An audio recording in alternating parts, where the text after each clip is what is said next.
Hi hello friends, இன்னைக்கு நம்ம இந்த வீடியோல நம்ம நெல்சன் டைரக்ஷன்ல நம்ம ரஜினிகாந்த், அடுத்து நம்ம மோகன்லால், ஜாக்கி ஷெராப், அதுக்கப்புறமா நம்ம சிவராஜ்குமார் அப்படின்னு சொல்லிட்டு இவங்க எல்லாருமே சேர்ந்து நடிச்சு போன வருஷம் தியேட்டர்ல ரிலீஸ் ஆன ஜெயிலர் படத்துடைய அப்டேட்டை பத்தி தான் பார்க்க போறோம். பீஸ்ட் படத்துடைய ஒரு மிகப்பெரிய ஒரு தோல்விக்கு அப்புறமா நம்ம நெல்சன் நம்ம ரஜினிகாந்தோட இணைஞ்சு இந்த ஜெயிலர் படத்தை வந்து டைரக்ட் பண்ணியிருந்தாரு.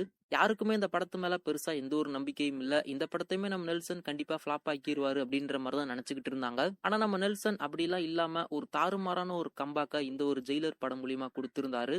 அதுக்கப்புறமா தான் நம்ம நெல்சன் அவர் மேல ஒரு மிகப்பெரிய ஒரு நம்பிக்கையை வந்திருந்தது.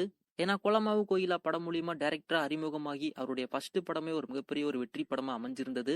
அதுக்கப்புறமா நம்ம சிவகார்த்திகேயனை வச்சு டாக்டர் அப்படின்ற மாதிரி ஒரு படத்தை வந்து டைரக்ட் பண்ணியிருந்தாரு. அந்த படமும் ஹிட் ஆயிருந்துச்சு. அதுக்கப்புறமா அவர் டைரக்ட் பண்ண பீஸ்ட் படம் வந்து ஒரு மிகப்பெரிய ஒரு ஃபிளாப் ஆயிருந்துச்சு. அதனாலவே நம்ம நெல்சனை நிறைய பேர் ட்ரோல் பண்ண ஆரம்பிச்சிட்டாங்க.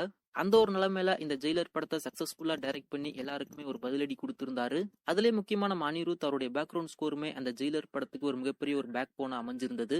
எல்லா ஆடியன்ஸ் மத்தியிலுமே அந்த ஒரு ஜெயிலர் படத்துக்கு நல்ல ஒரு வரவேற்பு கிடைச்சிருந்துச்சு. அதுக்கப்புறமா இந்த ஜெயிலர் படத்துக்கு செகண்ட் பார்ட்டுமே இருக்கு அப்படின்ற மாதிரி ஒரு டால்க் வந்து போய்கிட்டு இருந்துச்சு. எல்லாருமே அதை வந்து கண்டிப்பா பார்த்திருப்பீங்க. இப்ப இந்த ஜெயிலர் படத்துடைய செகண்ட் பார்ட்டுக்கான ஒர்க்கை வந்து அவங்க ஸ்டார்ட் பண்ணிட்டாங்க. நம்ம நெல்சன் இந்த படத்துடைய ஸ்கிரிப்ட் ஒர்க்ல இப்போதைக்கு இறங்கியிருக்காரு. அது மட்டும் இல்லாம இந்த ஜெயிலர் 2க்கான ஒரு சின்ன ஒரு ப்ரோமோ வீடியோவை சென்னையில இருக்கிற EVP பிலிம் சிட்டில அவங்க இப்போதைக்கு எடுத்து முடிச்சிருக்காங்க. அந்த ஒரு வீடியோ ப்ரோமோவா நம்ம ரஜினிகாந்த் அவருடைய பர்த்டே ட்ரீட்டா அதாச்சும் டிசம்பர் 12ஆம் தேதி ரிலீஸ் பண்ணலாம் அப்படின்ற மாதிரி ஒரு பிளான்ல வந்து இருக்காங்களாமா.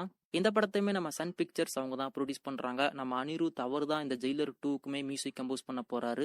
ஸோ கண்டிப்பா அவருடைய பேக்ரவுண்ட் ஸ்கோர் பிஜிஎம் எல்லாமே ஃபர்ஸ்ட் பார்ட்டை விட இந்த செகண்ட் பார்ட்ல ரொம்பவுமே பயங்கரமா இருக்கும். அதையுமே நம்ம வெயிட் பண்ணி பார்க்கலாம். டிசம்பர் 12ஆம் தேதி இந்த ஜெயிலர் 2க்கான ஒரு அனௌன்ஸ்மெண்ட் நமக்காக காத்துக்கிட்டு இருக்கு. கூடி சீக்கிரம் இதுக்கான ஒரு அப்டேட்டுமே நம்ம சன் பிக்சர்ஸ் தரப்புல இருந்து வரும். அவங்க தரப்புல இருந்து அனௌன்ஸ்மெண்ட் வந்ததுக்கு அப்புறமா கண்டிப்பா நான் உங்களுக்கு அப்டேட் பண்றேன். நீங்களுமே இந்த ஜெயிலர் படத்துடைய செகண்ட் பார்ட்டுக்கு எந்த அளவுக்கு வெயிட் பண்ணிக்கிட்டு இருக்கீங்க அப்படின்றத கீழே மறக்காம கமெண்ட் பண்ணுங்க.